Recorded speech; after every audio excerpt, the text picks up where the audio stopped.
वालेकुम फ्रेंड्स, कैसे हैं आप सब लोग। वेलकम टू वीलॉजी भारतीय शोर।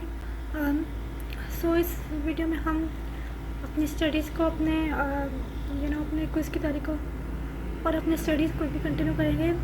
मैं पढ़ रही हूँ lesson number 54 types of genetic variation 5। ठीक है, इस वीडियो में हम लोग 54 से स्टार्ट करेंगे। इस वीडियो में हम 55 से स्टार्ट करेंगे। ठीक है,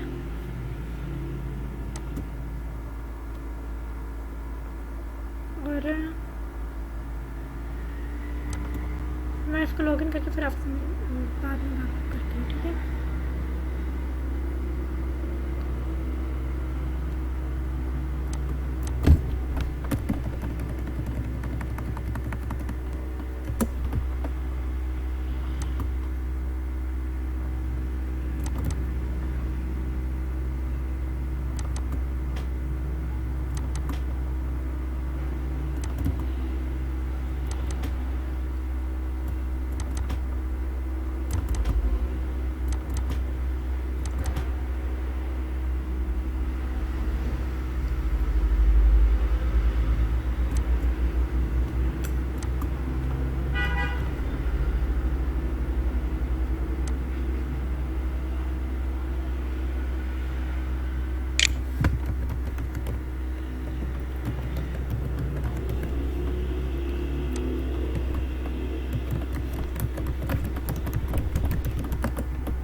चलिए अब हमारा टॉपिक 55 है, यहाँ से स्टार्ट करेंगे। ठीक है, सिस्टमेटिक कलेक्शन। ठीक है, तो रीड कर लेते, सबसे पहले इसको वीडियो सुन लेंगे।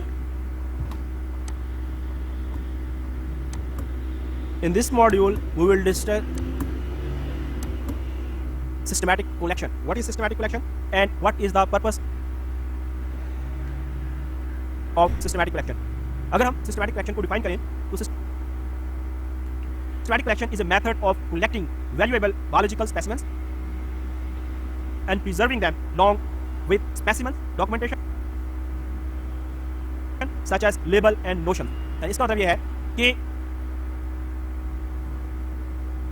जो सिस्टमैटिक कलेक्शन है इसके अंदर हम जितने भी बायोलॉजिकली वैल्यूएबल स्पेसिमेंस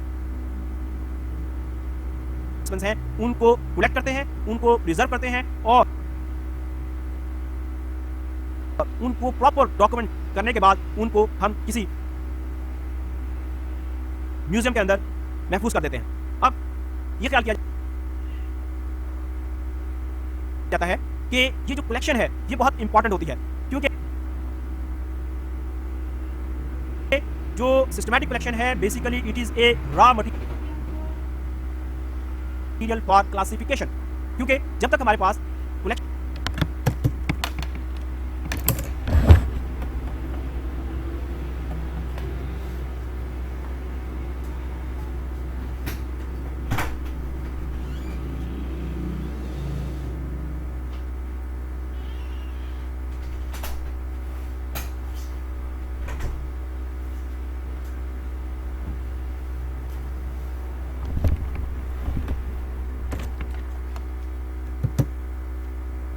मौजूद नहीं होगी हम ऑर्गेनिजम्स को क्लासिफाई नहीं कर सकते।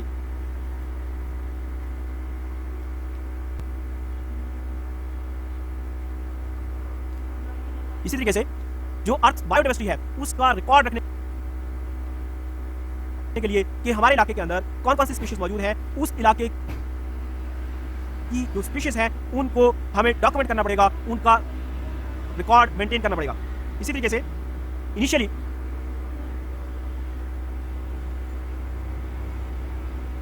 ये ख्याल किया जाता था कि जब किसी एरिया से ऑर्गेनिजम्स को कलेक्ट किया जाता था, फॉर एग्जांपल इंसेक्ट्स की जब कलेक्शन की जाती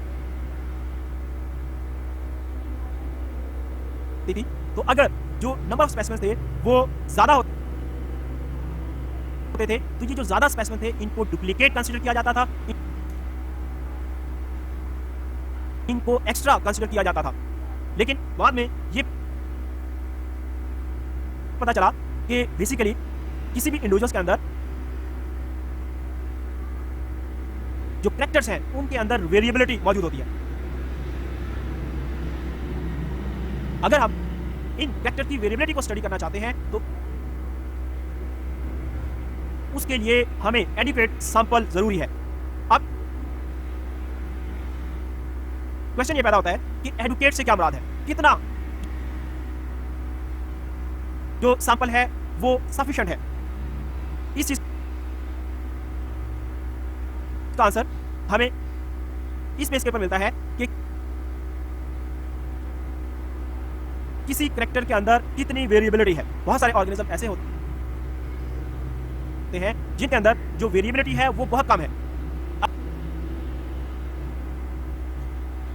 अगर इंडिविजुअल्स के अंदर वेरिएबिलिटी कम है तो फिर इवन जो है सिंगल स्पेसिमेन भी हमारे पास आ जाता है तो वो सफिशिएंट है। लेकिन अगर हमारे पास इंडिविजुअल्स के अंदर, उनके ट्रेट्स के अंदर, उनके कैरेक्टर्स के अंदर वेरिएबिलिटी है तो हमें एक बड़ा सैंपल जो है कलेक्ट करना पड़ता है ताकि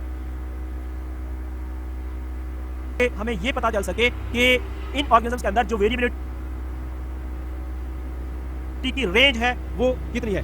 तो जितनी ज्योग्राफिकल वेरिएशन या इंडिविजुअल वेरिएशन ज्यादा होगी उतना सैंपल साइज बड़ा होना चाहिए, और जितनी वेरिएबिलिटी इंडिविजुअल्स के दरमियान में कम है उस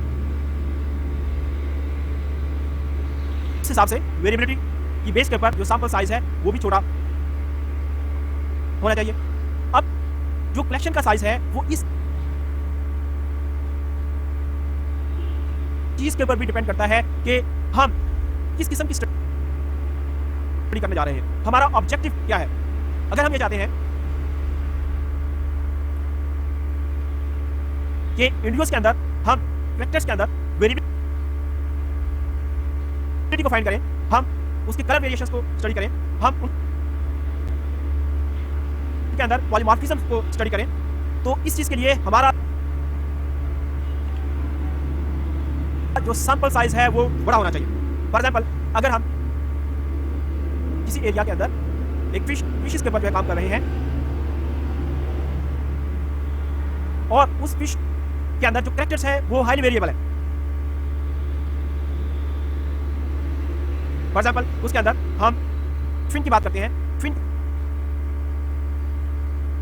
का जो कैरेक्टर है उसके अंदर वेरिएबल है। तो अगर हमारे पास फिश का एक सिंगल स्पेसिमेन है किसी भी स्पीशीज का, तो ये सिंगल स्पेसिमेन सफिशिएंट नहीं है, क्योंकि ये जो सिंगल स्पेसिमेन है इससे जो हमें इंफॉर्मेशन मिलेगी वो बहुत कम है। इसलिए हमें एक बड़ा सैंपल जो है चाहिए होगा। अब जो कलेक्शंस होती हैं, जो सिस्टमैटिक कलेक्शंस होती हैं, ये रिसर्चर को फैसिलिटेट करती हैं ऑर्गेनिजम्स के दरमियान में डिफरेंट किस्म के एसोसिएशन फाइंड करने में। इसी तरीके से सिस्टमैटिक्स की बेस के ऊपर हम ये डिसाइड कर सकते हैं कि कौन से इंसेक्ट्स हैं जिनका जो रिलेशन है वो आपस में बहुत ज्यादा स्ट्रांग है, कौन से स्पेसिमेन ऐसे हैं जिनका जो रिलेशन है वो डिस्टेंट है। अब जब हमारे पास कलेक्शन आती है, फॉर एग्जांपल हम इंसेक्ट्स की बात करते हैं, जब हमारे पास इंसेक्ट कलेक्शन आती है तो इस को दो तरीके से हम प्रिजर्व कर सकते हैं। एक इसका वेट मेथड है और दूसरा ड्राई मेथड। अब वेट मेथड के अंदर क्या किया जाता है, इसके अंदर हम किसी लिक्विड प्रिजर्वेटिव के अंदर एनिमल्स को प्रिजर्व करते हैं, जैसे पॉरीफेरा है, निमाटोड्स हैं या एनालिट्स है, इनकी जब प्रिजर्वेशन की जाती है तो इनको वेट मेथड के जरिए प्रिजर्व किया जाता है, जबकि ऐसे स्पेसिमेन जो कि हार्ड होते हैं उनके लिए हम ड्राई मेथड यूज कर सकते हैं। जैसे बहुत सारे इंसेक्ट्स जो है उनको एक प्रॉपर बॉक्स के अंदर ड्राई किया जाता है और फिर उनको प्रॉपर पिनिंग प्रोसेस के जरिए जो है डॉक्यूमेंट किया जाता है। लेकिन ये जो मेथड है ड्राई मेथड, ये जो सॉफ्ट बॉडीड एनिमल्स हैं उनके लिए प्रेफर नहीं किया जाता। तो बेसिकली दो किस्म का जो प्रिजर्वेशन का मेथड है, एक ड्राई मेथड और दूसरा वेट मेथड। जो ड्राई मेथड है ये सॉफ्ट बॉडीड इंसेक्ट्स जो है या एनिमल्स के लिए रिकमेंड नहीं किया जाता। सो हमारी वीडियो हो गई कंप्लीट, हम चलते हैं अपनी रेटिंग की तरफ।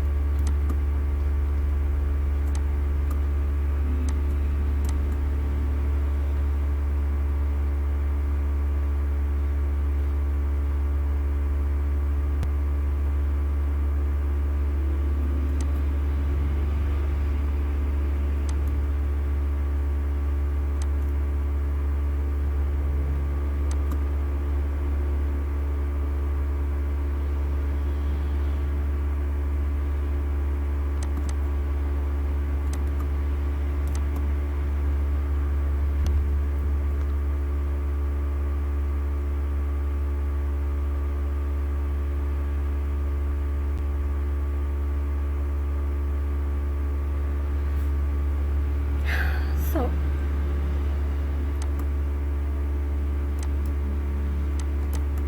model number 55, systematic collection.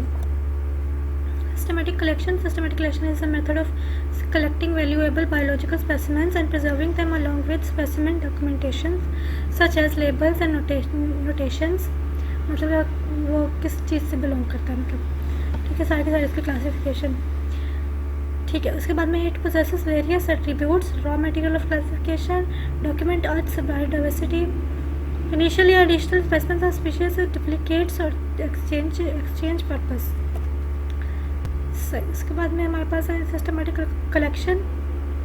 As there is variability members of species, adequate sample of every population should be collected and preserved.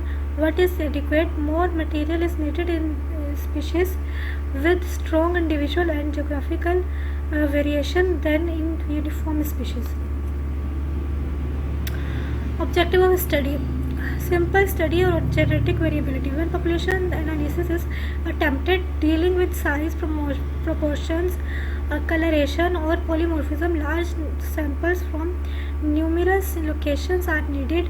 For example, in fishes where each population of a species may vary in some metric characters, fin ray or vertebrae, a single specimen per locality would tell us little. Say, facilitate the process of researching relationship among and within different groups of organism biodiversity. We can use systematics to find out how insects are related to the rest of the invertebrates.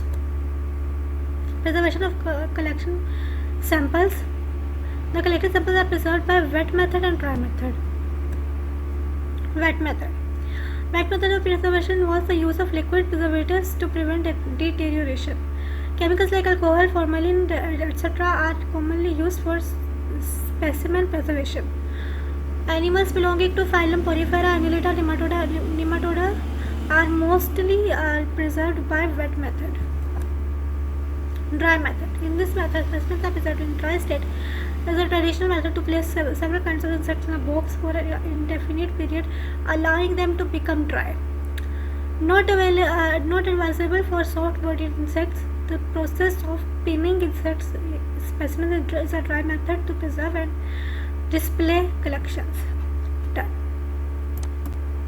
So अब चलते हैं हम आगे। Topic number 56 systematic collection 2। Video सुन लेते हैं।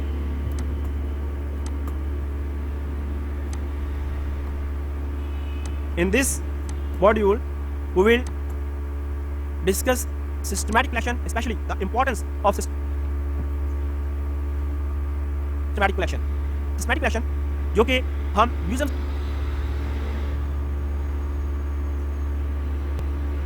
के अंदर महफूज रखते हैं, इसकी क्या इंपॉर्टेंस है। सबसे पहले तो कि जो हिस्टोरिकल जो रिकॉर्ड है वो महफूज हो जाता है, ये सेफ हो जाता है। दूसरा, बहुत सारे स्पेसिमेन ऐसे होते हैं जो बहुत रेयर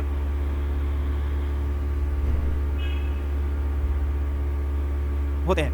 ऐसे जो रेयर स्पेसिमेन्स होते हैं, इसका म्यूजियम के अंदर परमानेंट रिकॉर्ड रखा जाता है ताकि कोई भी रिसर्चर जो है अगर इस रेयर स्पेसिमेन, इसके कैरेक्टर्स की स्टडी करना चाहता है तो वो म्यूजियम के अंदर आके इस स्पेसिमेन के ऊपर स्टडी कर सकता है। अगर वो चाहे तो वो जी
म्यूजियम क्यूरेटर से बोरो भी कर सकता है। इसी तरीके से बहुत सारे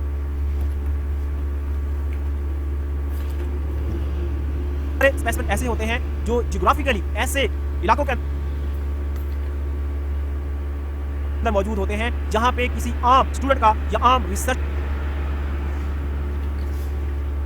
का पहुंचना मुमकिन नहीं होता। अगर म्यूजियम के अंदर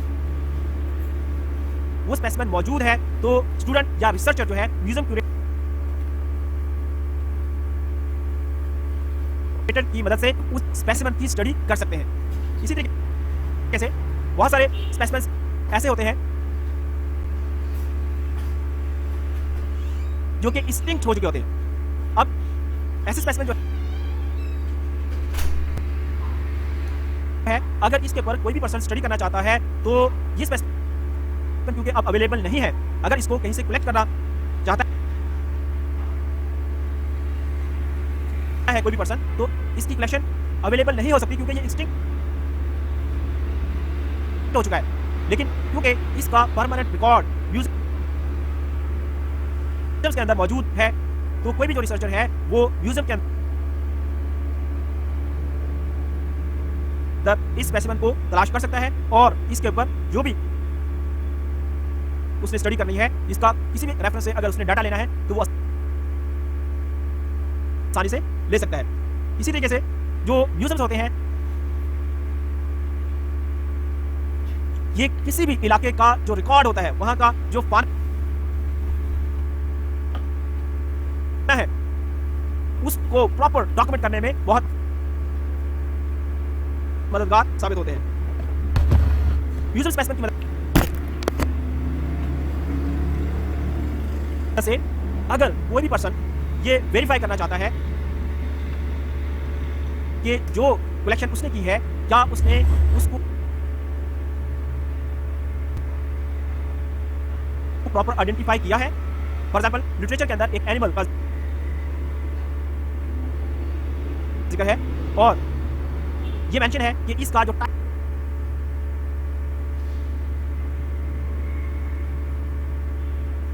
स्पेसिमेन है वो किसी म्यूजियम के अंदर मौजूद है।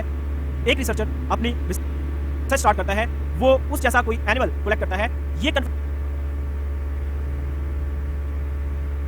करने के लिए कि क्या ये जो स्पेसिमेन इसने कलेक्ट किया है ये जिस स्पेसिमेन का जिक्र लिटरेचर के अंदर उसने पढ़ा था उससे मैच करता है या नहीं,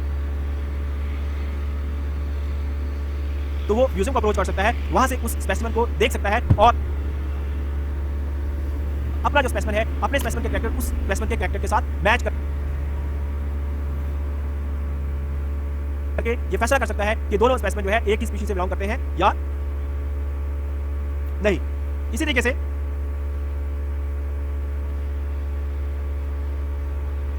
म्यूजियम के अंदर जो कलेक्शन अवेलेबल होती है उसके साथ दूसरे जो स्पेसिमेन्स हैं उसका कंपैरिजन किया जा सकता है। बहुत सारे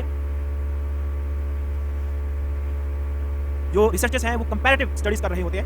फॉर एग्जांपल एक पार्टिकुलर जीनस के स्पेसिमेन किसी म्यूजियम के अंदर मौजूद है, एक जो रिसर्चर्स है वो किसी एक और क्लोजली रिलेटेड जीनस के ऊपर काम कर रहा है, तो वो म्यूजियम के स्पेसिमेन्स को कंसीडर करके उसके कैरेक्टर्स को अपने जो जीनस के कैरेक्टर्स हैं उनके साथ मैच कर सकता है और ये मालूम कर सकता है कि इन दोनों जो क्लोजली रिलेटेड जेनर हैं इनके अंदर कौन कौन सी सिमिलैरिटीज हैं और कौन कौन से कैरेक्टर्स ऐसे हैं जो दोनों जेनर के अंदर डिफरेंट है। इसी तरीके से जो म्यूजियम स्पेसिमेन्स होते हैं, म्यूजियम स्पेसिमेन ये स्टूडेंट्स के लिए, रिसर्चर्स के लिए टीचिंग मटेरियल प्रोवाइड करते हैं, क्योंकि बहुत सारे इदारों के अंदर जो म्यूजियम्स होते हैं वो अटैच होते हैं उस इदारे के साथ, और जब जो रिसर्चर्स हैं या जो स्टूडेंट्स हैं वो अपने प्रैक्टिकल्स परफॉर्म करते हैं तो स्टूडेंट्स को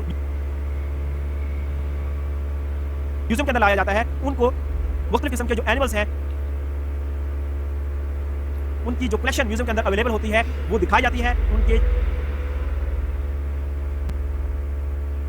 जो कैरेक्टर्स हैं उनके बारे में उनको इंफॉर्मेशन दी जाती है। तो इस तरीके से जो म्यूजियम स्पेसिमेन्स हैं ये टीचिंग और रिसर्च के लिए बहुत फायदेमंद होते हैं।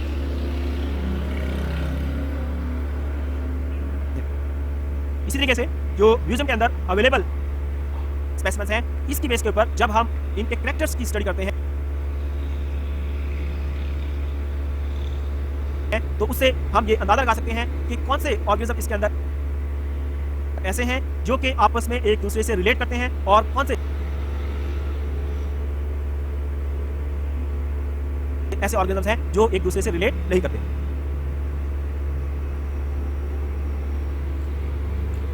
सो फ्रेंड्स हमारी ये वीडियो अभी कंप्लीट, अपनी रीडिंग की तरफ चलते हैं।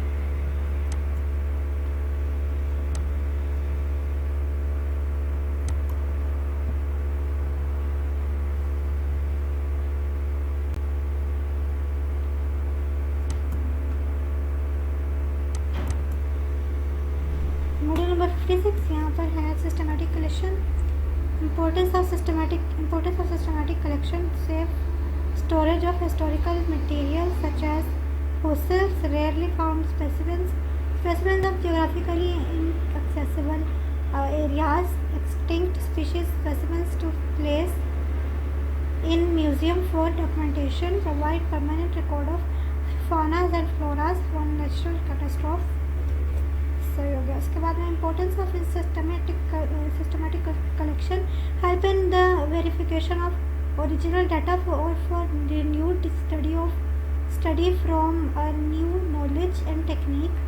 The systematic method assumes the size of the population is available, aid in identification of organisms through comparison, teaching or public outreach, stimulate interest in arts, and facilitate the process of researching relationship among and within different groups of organisms. Biodiversity, we can use systematics to find out how insects are related to the rest of the invertebrates. So you can चलते हैं आगे. हमारा है topic number 57, collection methods. Video सुन लेते हैं. In this module, we will discuss different collection methods. So there are many methods by which we can collect animals. For example, black light trap, sweep net,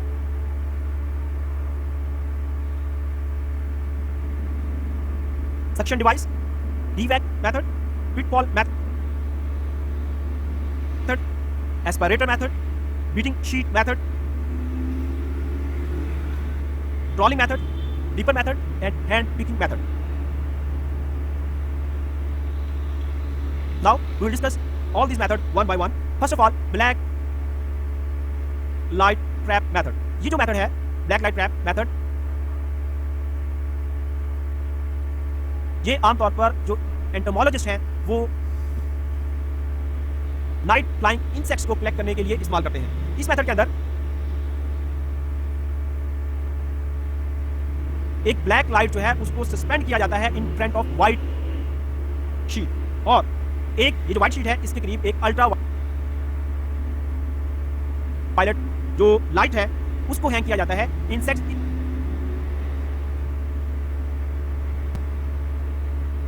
इस light की तरफ attract होते हैं और बाद में जो रिसर्चर है वो आसानी से इंसेक्ट्स को कलेक्ट कर सकते हैं. अगर हम इस स्लाइड के अंदर देखें तो इसमें जो पहली स्लाइड है, पहली जो फोटो है, इसके अंदर एक जो रस्सी है उसको दो ट्रीज के दरमियान में बांधा गया है. उसके बाद दूसरी जो तस्वीर है उसके अंदर एक व्हाइट शीट जो है उसको इस रस्सी के साथ लटकाया गया है और एक लाइट जो है उसको इसके करीब हैंग किया गया है. जबकि जो तीसरी तस्वीर है इसके अंदर जब इंसेक्ट जो है इस व्हाइट शीट के साथ आके टकराते हैं क्योंकि लाइट की तरफ ये अट्रैक्ट हो रहे होते हैं, तो जो रिसर्चर है वो आसानी से इन इंसेक्ट्स को पकड़ लेता है. इस तरीके से जो दूसरा मेथड है स्वीप नेट. स्वीप नेट जो है ये जो वेजिटेशन है या लॉन्ग ग्रास है वहां से इंसेक्ट्स को कलेक्ट करने के लिए इस्तेमाल किया जाता है, खासतौर पर जो डिस्पर्स इंसेक्ट्स होते हैं. ये जो मेथड है इसके अंदर जो हम स्वीप नेट का इस्तेमाल करते हैं, ये एक कैनवस बैग है जो कि राउंड इसका माउथ है और इसके साथ एक लॉन्ग रॉड होता है. ये एक बहुत ही इफेक्टिव और आसान मेथड है इंसेक्ट की कलेक्शन के लिए. एंटोमोलॉजी के अंदर इस किस्म के जो ट्रैप्स हैं उसका जो इस्तेमाल है बहुत ज्यादा होता है और ये बहुत पॉपुलर मेथड है इंसेक्ट कलेक्शन का. इसी तरीके से इस तस्वीर के अंदर अगर हम देखें तो यहाँ पे एक सक्शन डिवाइस जो दिखाया गया है जो कि DVAC है. अगर हमें जो कलेक्शन है वो ज्यादा चाहिए, बड़े लेवल के ऊपर हम काम करना चाहते हैं, तो उसके लिए ये एक इंजन ऑपरेटेड डिवाइस होता है जिसको DVAC कहते हैं. इसकी वजह से हम आसानी से अगर थिक वेजिटेशन है, लॉन्ग ग्रासेस हैं, इवन जो ऑर्चर्ड्स हैं, वहां से हम इंसेक्ट्स को कलेक्ट कर सकते हैं. क्योंकि इस तस्वीर के अंदर आप देख सकते हैं कि ये इंजन ऑपरेटेड है जो कि गैसोलीन से ऑपरेट कर सकता है. ये एक प्रेशर के अर्थात इंसेक्ट्स जो हैं उनको अपनी तरफ खींचता है। बाद में इन इंसेक्ट्स को आसानी से हम सेपरेट कर सकते हैं और इसके अंदर जितने भी जो अनवांटेड इंसेक्ट्स हैं या जो एक्स्ट्रा मटेरियल है या जो डस्ट है उसको हम आसानी से इस कलेक्शन से सेपरेट कर सकते हैं।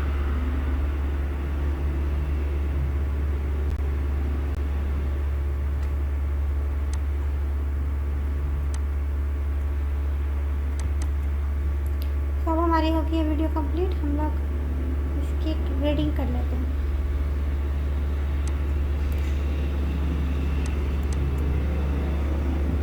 Module 57, collection methods. Collection methods, there are various collection methods to collect specimens: black light trap, sweep net, suction device, DVAC or pitfall method, aspirator, beating sheet, trawling, dipper, hand picking.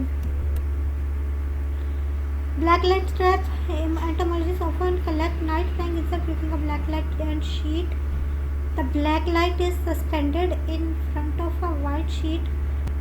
Insects attracted to ultraviolet light fly towards the light, and a light on the sheet. So, इसके बाद में है black light trap. A is tying the rope between the two trees. His sheet and a light are hung. And then here is a quiet night of collecting. ठीक है, उसके बाद में फिर sweep net. Sweep nets are used to collect arthropods from long grass and other types of vegetation. This net is with a round mouth and canvas bag fixed with a long rod. Its advantages lie in its simplicity and speed and its ability to collect relatively dispersed insect species on top of the vegetation. It cannot be used on very short vegetation. Suction device or DVAC, used for collection of arthropods from vegetation, long grasses, forest orchards, etc. Engine operated, large scale insects are collected. So चलते हैं अगले topic की तरफ। Topic number 58, collection method 2. Video को सुन लेते हैं। In this module, we will discuss different collection techniques. First of all, we will discuss pitfall method of insect collection. ये जो मेथड है ये बहुत इफेक्टिव और पॉपुलर मेथड है, खास तौर पर जो ग्राउंड एक्टिव इंसेक्ट्स है उसकी कलेक्शन के लिए। इस मेथड के अंदर हम क्या करते हैं, हम एक ग्लास जार लेते हैं। इस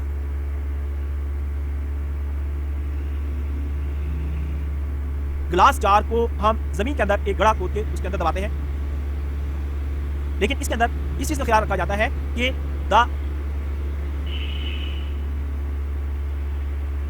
glass should be buried in the soil in such a way that the rim of the jar should be at the level of the ground. यानी जो जार का माउथ है वो जमीन के लेवल के ऊपर होना चाहिए। अब नेक्स्ट स्टेप क्या है, इस जार के अंदर हम कोई प्रिजर्वेटिव डालते हैं। इसके अंदर फॉर्मलिन डाली जा सकती है या फिर इसके अंदर अल्कोहल, और अल्कोहल के सरफेस टेंशन को ब्रेक करने के लिए इसके अंदर फ्यू डिटर्जेंट्स के ड्रॉप्स डाले जा सकते हैं। अगर आप समझते हैं कि बारिश के चांसेस हैं तो फिर इस ट्रैप के ऊपर हम कोई कवर लगा सकते हैं ताकि अगर बारिश हो तो उसका पानी इस ट्रैप के अंदर ना जाए। लेकिन अगर आप समझते हैं कि बारिश के चांसेस नहीं है तो फिर इस कवर की जरूरत नहीं है। आमतौर पर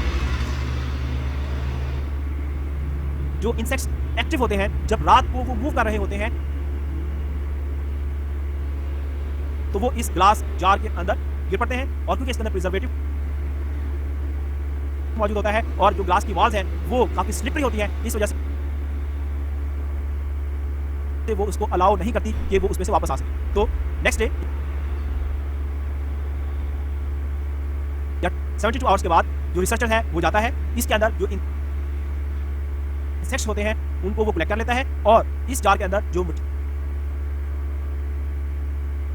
है, अगर वो समझता है कि उसके अंदर बहुत ज़्यादा मट्टी आ चुकी है तो वो उसको रिप्लेस कर सकता है। तो इस तरीके से इस मेथड के जरिए जो है इंसेक्ट्स को कलेक्ट किया जाता है। तो कुछ लोगों का ये ख्याल है कि ये जो पिटफॉल मेथड है इसके अंदर सिर्फ वो इंसेक्ट्स जो है ज्यादा आते हैं जो ज्यादा एक्टिव होते हैं। बहुत सारे इंसेक्ट्स ऐसे होते हैं बहुत ज्यादा एक्टिव नहीं होते, जो एम्बुशर्स होते हैं, छुपके रहते हैं, रात के वक्त बहुत ज्यादा एक्टिव भी नहीं होते, तो वो इन इंसेक्ट्स इन जार्स के अंदर जो है कम रिप्रेजेंट होते हैं। एनीवे, ये जो मेथड है एंटोमोलॉजिस्ट के लिए जो है एक पॉपुलर मेथड है और बहुत सारे रिसर्चर इस मेथड को इंसेक्ट की कलेक्शन के लिए इस्तेमाल करते हैं। नेक्स्ट जो मेथड है एस्पायरेटर मेथड जो है ये भी एक कॉमन मेथड है इंसेक्ट कलेक्शन के लिए। इस मेथड के जरिए बहुत सारे इंसेक्ट जिसमें मॉस्किटो शामिल है उनको आसानी से कलेक्ट किया जा सकता है। अगर हम इस ट्रैप के बारे में देखें तो इस ट्रैप के अंदर बेसिकली इसके साथ दो पाइप लगे होते हैं। एक जो T1 पाइप है इसको हम अपने माउथ के साथ रखते हैं, यहां से हमने सक करना होता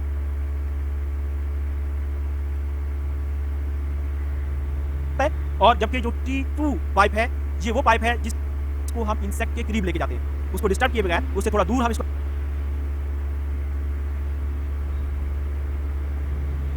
रखते हैं और हम जो T1 पाइप है उसके जरिए हम सक करते हैं। जब हम सक करते हैं तो जो इंसेक्ट है वो पाइप T2 के जरिए इस वाइल के अंदर जो कि जिसका ग्रीन कैप दिखाया गया है इसके अंदर आ जाता है। अब समटाइम जब हम जोर से इसको सक करते हैं तो ये जो इंसेक्ट है ये सकिंग के नतीजे में आपके माउथ के अंदर आ सकता है, या अगर वहां पे कोई डस्ट पार्टिकल है वो आपके माउथ के अंदर आ सकते हैं। तो उससे बचने के लिए अगर हम देखें तो T1 पाइप जहां पे इस वाइल के अंदर खत्म हो रहा है वहां पे एक फाइन मैश लगा हुआ है। ये जो फाइन मैश है ये इंसेक्ट या कोई भी जो अनवांटेड या अनप्लेजेंट मटेरियल है जो कि आपके माउथ के अंदर आ सकता है उसकी एंट्री को आपके माउथ से रोकता है। तो फ्रेंड्स हमारी वीडियो कंप्लीट हो गई, हम चलते अपनी रीडिंग की तरफ।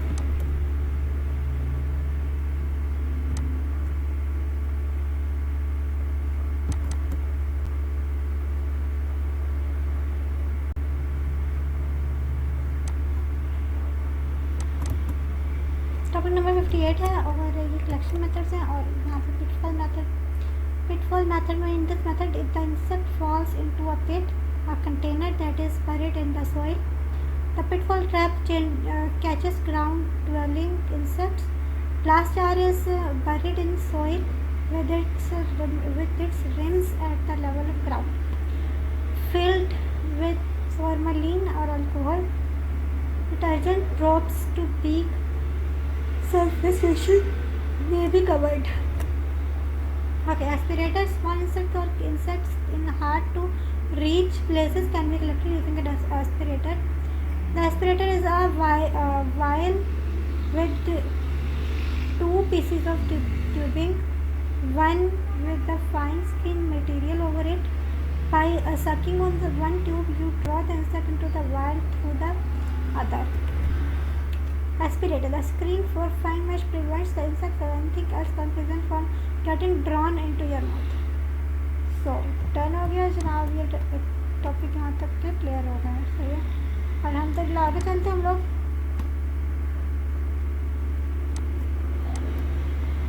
वीडियो सुन लेते हैं।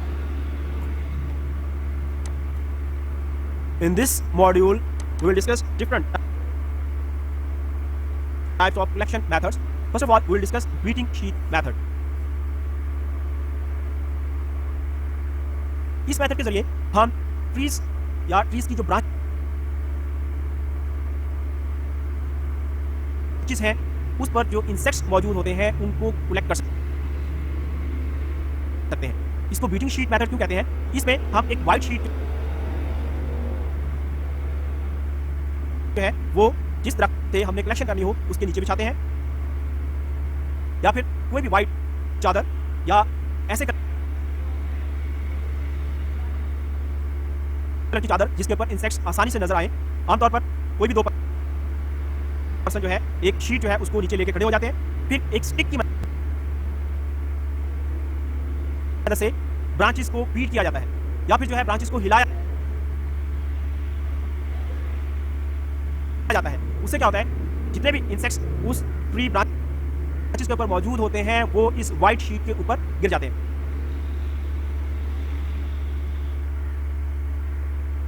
और बाद में इस शीट के ऊपर जो इंसेक्ट्स मौजूद होते हैं उनको आसानी हम कलेक्ट करके मुख्तलिफ ग्लास वाइल्स के अंदर जो है महफूज कर सकते हैं, या कोई भी जार जो हमारे पास मौजूद है वहां पे हम उनको कलेक्ट कर सकते हैं। तो ये बीटिंग शीट मेथड जो है ये एंटोमोलॉजिस्ट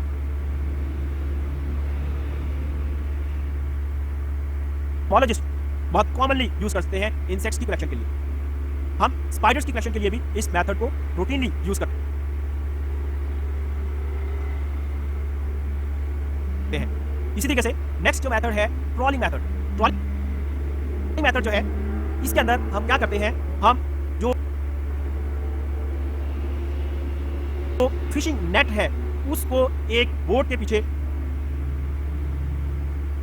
बांधते हैं और हम उसको ट्रॉल करते हैं, पानी के अंदर से गुजारते हैं। अब इस मेथड के अंदर जिस बोट का इस्तेमाल किया जाता है उसको हम आमतौर पर ट्रॉलर्स या ड्रैगर्स कहते हैं। आम तौर पर इस मेथड के अंदर जो फिशिंग लाइन जो है, जो कि braided fish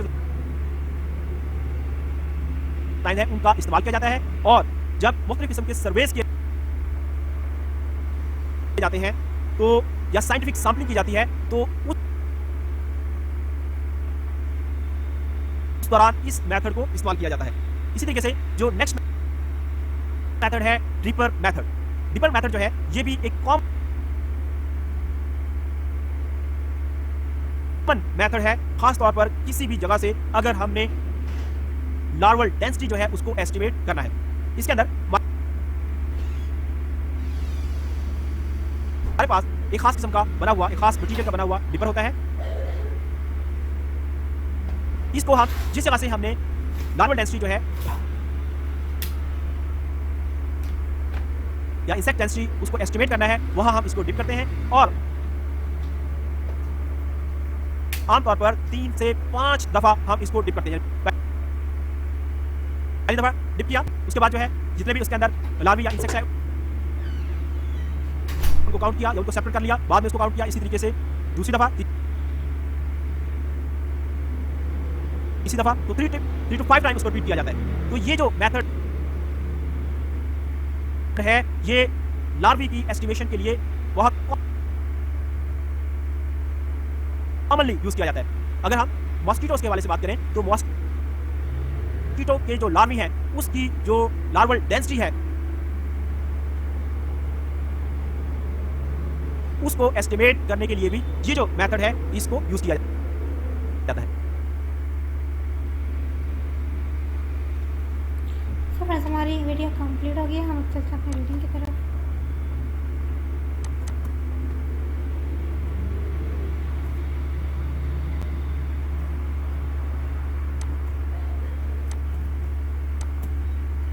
module number 59 collection methods. Beating sheet to study insects that live on branches and leaves. Like caterpillars, a beating sheet is a tool to use. Stretch a white or light colored sheet below the tree branches with a pole or stick. Beat the branches above. Insect feeding on the foliage and twigs will fall down onto the sheet where they can be collected.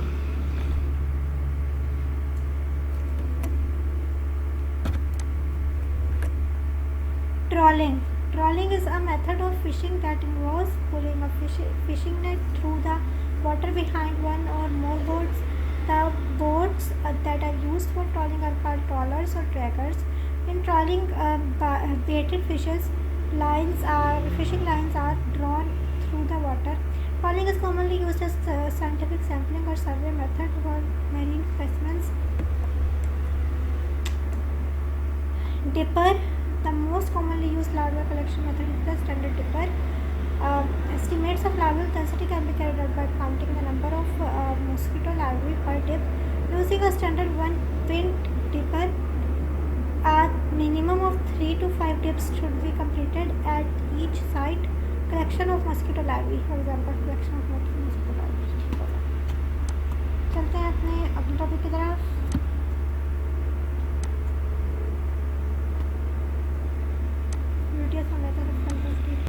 Curation of collection. Curation. In this module, we will discuss curation of collection. यानी जब हम systematic collection करते हैं तो इस collection को museum के अंदर किस तरीके से मेंटेन किया जाता है. इसको जानने के लिए सबसे पहले हम देखते हैं कि एक क्यूरेटर क्या है.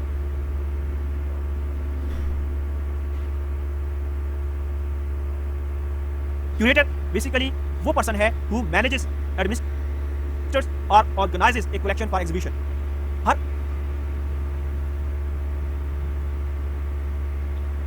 जो म्यूजियम है, एक स्मॉल जो म्यूजियम होता है, उसके अंदर कम से कम एक क्यूरेटर जरूर मौजूद होता है. इसका काम उस म्यूजियम के अंदर जो कलेक्शन है उसको मैनेज करना होता है. जबकि जो क्यूरेशन है ये वो प्रोसेस है जिसके अंदर वो जो कलेक्टेड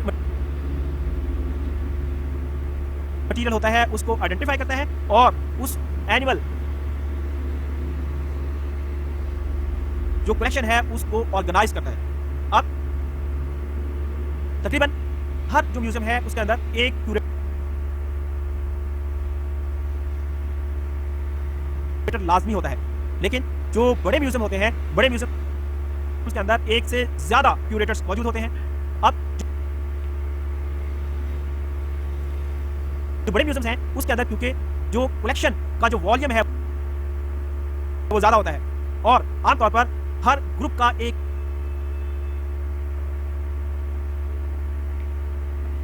अलग सेक्शन होता है.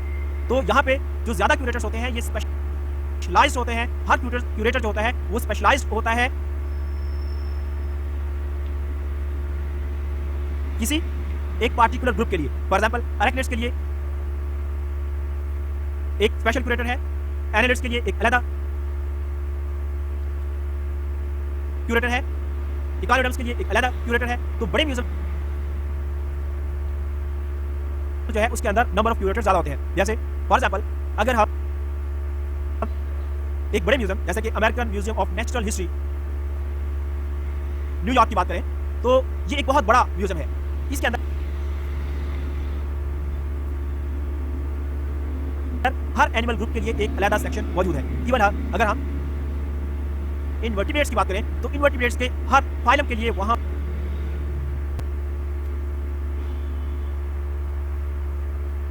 पे एक अलग क्यूरेटर अवेलेबल है जो कि अपने अपने फील्ड के लिहाज से एक्सपर्ट होता है और वो रिस्पॉन्सिबल होता है अपने ग्रुप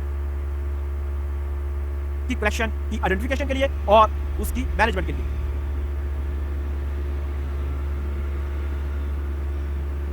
अब एक म्यूजियम के अंदर जो कलेक्शन होती है उसको प्रॉपर मेंटेन करना बहुत जरूरी है क्योंकि जिस जगह पे कलेक्शन की जानी चाहिए उसको एक तो वो बिल्डिंग फायर प्रूफ होनी चाहिए, डस्ट प्रूफ होनी चाहिए, उसके अलावा वो एयर कंडीशन बिल्डिंग होनी चाहिए. अब जब एक क्यूरेटर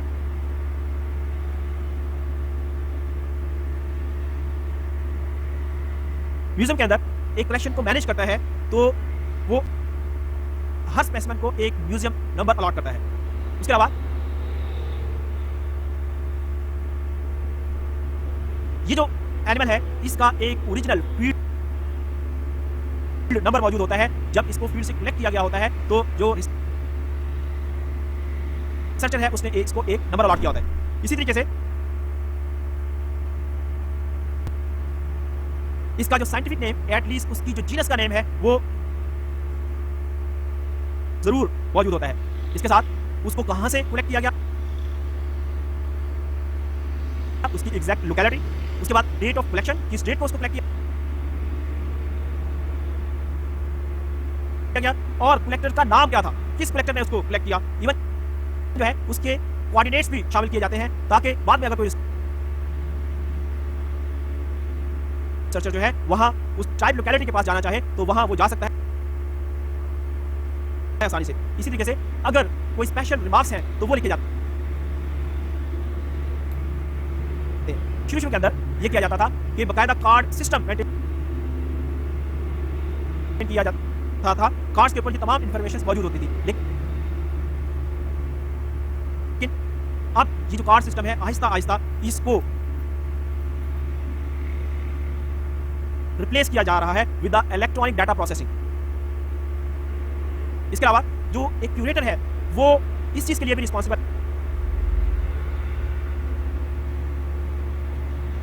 है कि अगर उस कलेक्शन में से कोई स्पेसिमेन किसी रिसर्चर को चाहिए तो वो मटेरियल जो है उसको प्रोवाइड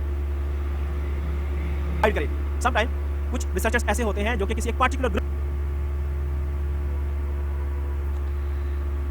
के पर काम कर रहे होते हैं, उनको अपनी स्टडी के लिए कुछ मटेरियल जो है उधार चाहिए होता है, तो वो क्यूरेटर से रिक्वेस्ट करके जो भी उसकी forward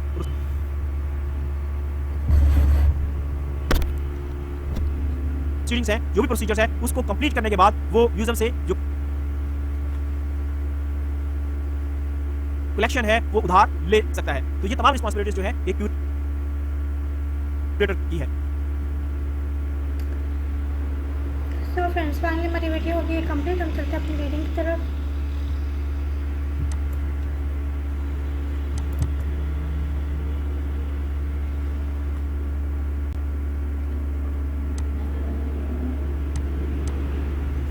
So module number 16, curation of collection. ठीक है, a curator is a person who manages, administers or organizes a collection for exhibition. A museum curator is a custodian of a collection of museum and is responsible for their management. Curation is a process of identification and organization of animal collection.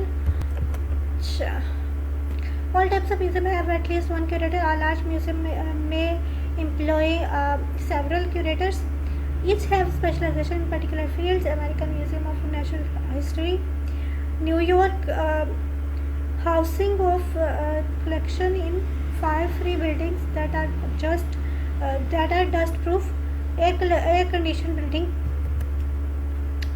Cataloging, museum number, original field number, scientific name, at least generic name, exact locality, date of collection, name of collector, remarks, card system और electronic data processing, exchange of materials. ठीक हो गया।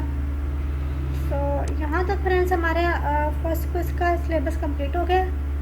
ठीक है, और अब first quiz की तैयारी का सेकंड स्टेप करेंगे हम लोग अगली वीडियो से। ठीक है, थैंक यू सो मच, अल्लाह हाफिज़।